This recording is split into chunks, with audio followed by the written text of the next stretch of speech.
भौजी रे भौजी कैसे बताई कैसे के बाती बूतल 12 बजे में कुछ बाकी रहे वही बेरा घरवा में घुसल। भौजी रे भौजी कैसे बताई कैसे के बाती बूतल 12 बजे में कुछ बाकी रहे वही बेरा घरवा में घुसल। छतिया धुकुर धुकुर तब कैलस मन कन्फ्यूजन हो गइल कि पहिला राती में समान हमर सूजन हो गइल कि पहिला राती में समान हमर सूजन हो गइल।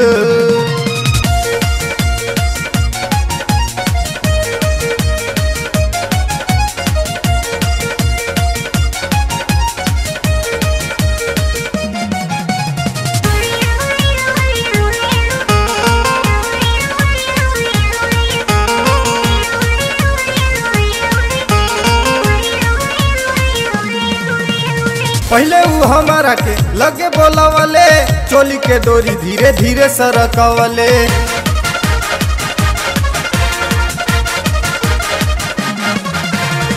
पहले वो हमारा के लगे बोलावले चोली के डोरी धीरे धीरे सरकवले। नैन नसीला देखी उनकर मोर बदनिया कापे पागल पियो माने नहीं और कमरिया चापे। नैन नसीला देखी उनकर मोर बदनिया कापे पागल पियो माने नहीं और कमरिया चापे। पता नहीं कोने देवता से मोर पूजन हो गइल कि पहिला राती में समान हमर सूजन हो गइल कि पहिला राती में समान हमर सूजन हो गइल।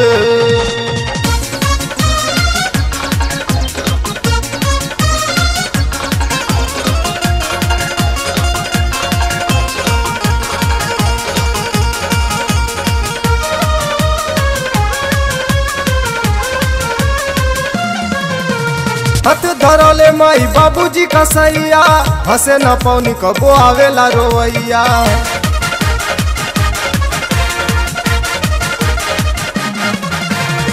हाथ धरले माई बाबूजी का सैया हंसे न पौनी कबो आवेला रोवैया।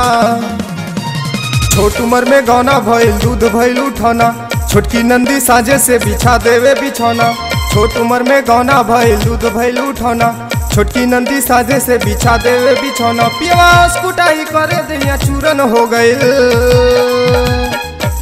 कि पहिला राती में समान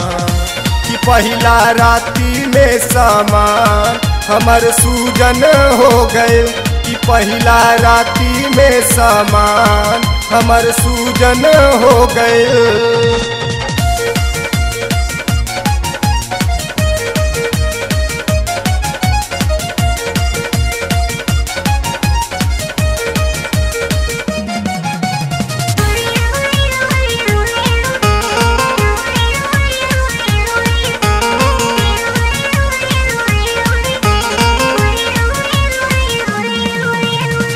हमार मिलल जालिम जी तू बंधन साझे से जिया पे करे लाऊ गंजन।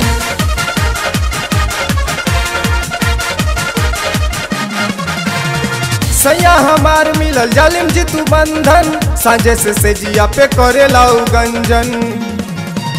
दिने दिने बढ़ल करे दर्द के बीमारी आदत एकर देखी के मुँह से निकले गारी।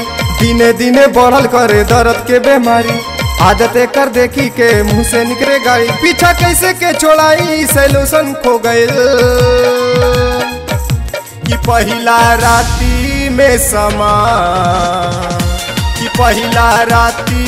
समान हमर सूजन हो गइल कि पहिला राती में समान हमर सूजन हो गइल।